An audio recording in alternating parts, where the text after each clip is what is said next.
Est-ce que Virgo a détecté quelque chose dans cet événement? Vous parlez que des deux détecteurs américains.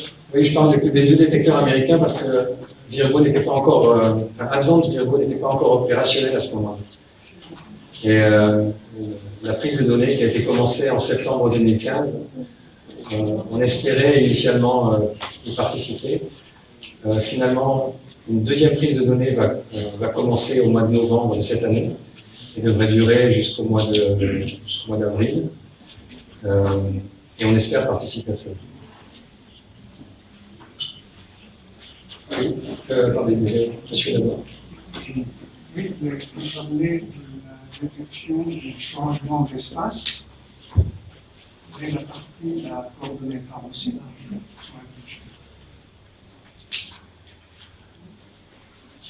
Oui, en fait, ça dépend du système de coordonnées que vous utilisez. On est dans l'espace 4 dimensions. Oui, oui, oui. L'onde gravitationnelle, c'est effectivement une modification de l'espace-temps, pas que de l'espace. Et donc, si l'onde gravitationnelle passe sur vous, si elle est suffisamment forte, ça va modifier l'écoulement du temps aussi. Enfin, vous allez pouvoir le détecter. Mesurer par la coordonnée temps aussi. Oui, de la même façon que lorsque vous êtes dans un champ de gravitation, l'écoulement du temps est modifié. Donc, le temps ralentit, et le temps est ralenti par la gravitation. Donc il y a aussi dans la coordonnée temps, la coordonnée temps est modifiée en même temps. Oui, l'onde gravitationnelle se propage dans l'espace-temps. Quand on dit se propager, forcément c'est une notion qui a trait avec l'espace et le temps.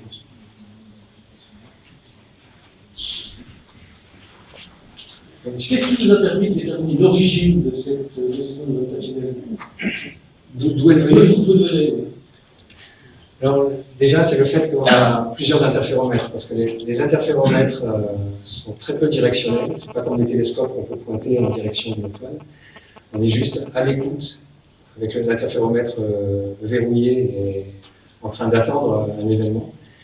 Et on ne sait pas exactement d'où vient l'événement. Un interféromètre tout seul aura beaucoup de mal à déterminer la direction de la source. Avec deux interféromètres en coïncidence, on va pouvoir faire pas une triangulation, mais disons qu'on va pouvoir estimer, étant donné la différence de temps d'arrivée de l'onde sur un interféromètre et sur l'autre, on va pouvoir estimer la direction de la source. Alors, sur un cercle dans le ciel, on n'a pas on a une incertitude très forte en fait, sur la direction de la source. Et en utilisant d'autres informations comme la force, l'amplitude détectée par chacun des détecteurs, on peut améliorer encore cette estimation de la direction. Mais je n'ai pas montré une carte, mais si on regardait une carte du ciel avec l'endroit où on pense avoir détecté cette rencontre entre deux trous noirs, c'est une énorme zone du ciel qui fait 600 degrés carrés. Donc on pourrait mettre demi-fois la Lune à l'intérieur de cette zone du ciel. C'est très très large. Si on rajoutait Virgo, si on avait 3 interféromètres, on pourrait commencer à faire une vraie triangulation et avoir une détermination de la position de la source 50 à 100 fois meilleure. Mais ce sera encore très mauvais comme détermination de la position par rapport à ce que peuvent faire les télescopes optiques. On ne sait pas corroborer par des observations prévues. Non, mais on aimerait bien. C'est-à-dire que la rencontre de deux trous noirs, a priori, ça ne génère pas de lumière. Ce sont des trous noirs. Mais si on avait une rencontre entre deux étoiles à neutrons, par exemple, on pense que cette rencontre pourrait générer des rayons gamma, qui sont peut-être à l'origine de ce qu'on observe aujourd'hui comme étant ce qu'on appelle des gamma ray bursts, enfin une certaine catégorie de gamma ray bursts. Et si donc on avait en coïncidence une détection par les interféromètres et une détection de rayons gamma par des expériences comme SCPA ou par des satellites comme Fermi, on pourrait beaucoup mieux pointer dans la bonne direction du ciel. Ça reste quand même assez aléatoire. Actuellement, chaque fois qu'on fait une détection, les dernières prises de données, chaque fois qu'on a fait une détection, on a envoyé une alerte aux astronomes Donc, différents réseaux de télescopes ont envoyé une alerte à des satellites comme Fermi.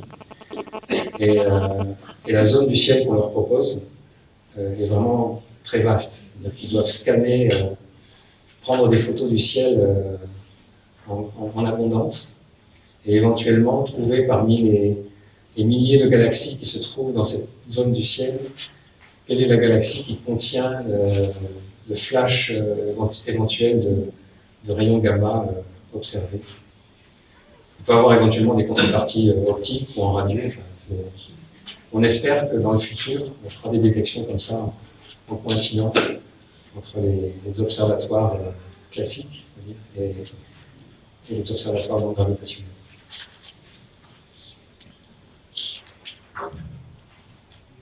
Monsieur Ries, est-ce que vous pouvez détecter une onde gravitationnelle venant du Big Bang? Non, pour l'instant, on n'a pas vu d'onde gravitationnelle venant du Big Bang. Et avec les détecteurs interférométriques, on espère pouvoir détecter ce genre de choses, mais c'est très difficile. Il y a des projets aussi de détecteurs dans l'espace, donc avec des bras de 5 millions de kilomètres, qui seront, au mois de mars 2016, un premier essai a été fait avec un seul satellite de ce genre de détecteur. Et l'essai a été très concluant. Il a montré que la sensibilité que l'on obtenait sur le déplacement des masses à l'intérieur du satellite était comme ce qu'on voulait, comme sensibilité.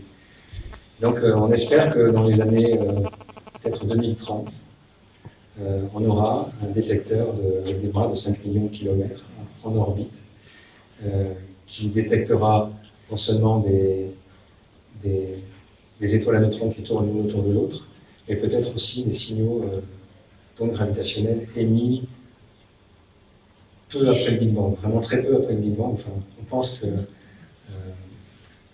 les ondes gravitationnelles ont été émises 10 puissance moins 43 secondes après le Big Bang et ont laissé leur empreinte sur le fond de rayonnement cosmologique qu'on observe aujourd'hui. Donc en 2014, il y a eu une expérience qui s'appelait BICEP, la deuxième BICEP 2, qui a annoncé qu'ils avaient trouvé l'empreinte des ondes gravitationnelles sur le fond de rayonnement cosmologique, qui est un fond de lumière en fait, à très très basse énergie qui baigne tout l'univers et qui vient du Big Bang, qui vient de la période 380 000 ans après le Big Bang, au moment où les électrons et les protons se sont combinés pour former les atomes. Et en fait, leur observation était fausse, était entachée d'une erreur qu'ils avaient mal estimée. Quel intérêt nous avons vous avez peut-être d'étudier de la perforer ces communautés? Quel est l'intérêt d'étudier et de rejeter ces données? Le premier intérêt, c'est de savoir, bien sûr. Le premier intérêt, c'est de vérifier déjà avec une grande précision la relativité générale, c'est-à-dire que tous les tests qu'on a fait de la relativité générale, c'était en champ faible, champ gravitationnel faible, c'est-à-dire au sein du système solaire. Grâce à APSR 1913+16 ou à d'autres pulsars doubles, on a pu faire des tests de précision aussi dans le cas de champs beaucoup plus intenses qui sont générés par des étoiles à neutrons. Et avec ce genre de détection, on fait des tests de la relativité générale vraiment dans le cas le plus fort, où les équations ne peuvent pas être linéarisées.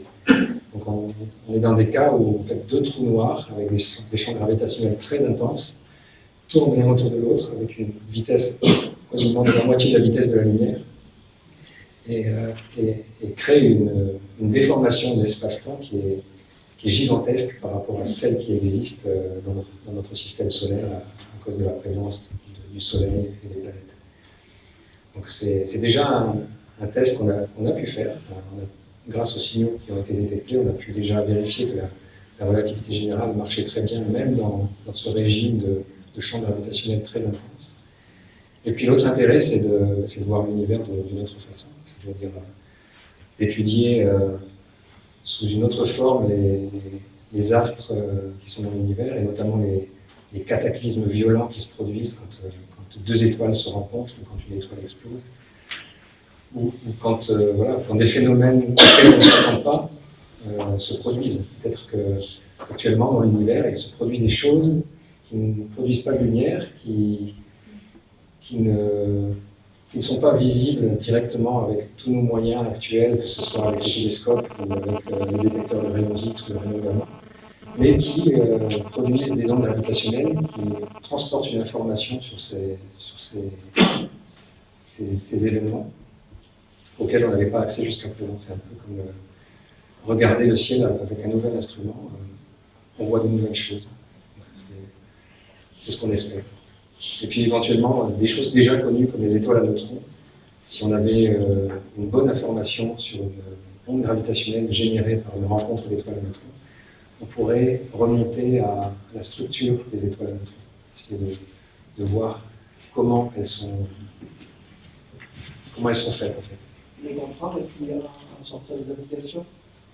La question d'application, dans les années 80, quand le projet Virgo était en gestation, des gens comme Alain Brié ont reçu quelques financements des militaires qui pensaient que les ondes gravitationnelles allaient pouvoir leur permettre de détecter les sous-marins. Mais depuis, je pense qu'ils en sont revenus. Et un jour, peut-être qu'on trouvera des applications. Je pense qu'on n'arrivera peut-être jamais à fabriquer un générateur d'ondes gravitationnelles, parce que ça demande ça. Ce rapport V5 sur C5 dont je vous ai parlé quand Eddington avait fait son article, c'est typique du niveau de faiblesse des ondes gravitationnelles. On pourrait faire tourner tout le bâtiment ici à 1000 tours par seconde, on générerait encore des ondes gravitationnelles très très en dessous de ce qu'on est capable de détecter. Et peut-être qu'un jour, on se servira des ondes gravitationnelles pour communiquer, allez savoir. Pour l'instant, il n'y a aucune application, c'est juste connaître l'univers, une meilleure connaissance de la nature. Et donc, ils n'ont pas l'air de perdre de leur force, de leur capacité à puisqu'ils ne seraient pas depuis des milliards d'années, on voit à une époque, on a un peu ça. Non, heureusement. Quand elles ont été générées par les deux trous noirs, ces ondes gravitationnelles provoquaient des forces de marée énormes. C'est-à-dire, si vous aviez été à quelques centaines de kilomètres de ces deux trous noirs, vous auriez été complètement étiré par ces forces de marée, vous auriez été disloqué. Donc si vous faisiez 2 mètres de long, au passage de l'onde gravitationnelle, votre longueur aurait carrément augmenté de 100%. Vous avez fait 4 mètres de et donc ces ondes gravitationnelles, au fur et à mesure qu'elles se propagent, elles perdent de leur intensité, comme l'inverse de la distance. Et au bout d'1 milliard d'années-lumière, elles ont une amplitude extrêmement faible et qu'on arrive encore à détecter. Qui ont des particules, est-ce qu'il y a des recherches en direction des particules qui sera à l'origine de ces événements? Non. On pense que la mécanique quantique associe une particule qu'on appelle le graviton à ces ondes gravitationnelles. Mais il n'y a aucune. Je pense qu'il n'y a aucun espoir de détection d'un graviton, de la même façon qu'on détecte un photon par effet photoélectrique. Un graviton tout seul, c'est une collection de gravitons, c'est totalement indétectable. Enfin, on estime qu'une onde gravitationnelle, si on l'interprétait en termes de gravitons qui se propagent, on aurait 10 puissance 60 gravitons dans une longueur d'onde de l'onde gravitationnelle. L'onde gravitationnelle, elle est comme les ondes électromagnétiques à basse fréquence. Elle ne se détecte, elle ne se voit que sous forme d'onde. Si vous détectez les ondes radio, vous ne dites pas que vous avez détecté des photons d'ondes radio. Vous avez détecté le caractère ondulatoire de l'onde électromagnétique. Et par contre, si l'onde si la longueur d'onde devient beaucoup plus courte, vous commencez à voir, vous avez des détecteurs qui vous permettent de voir cette onde sous forme de corpuscules, sous forme de quanta de lumière. On n'a pas ce genre de choses pour les gravitons.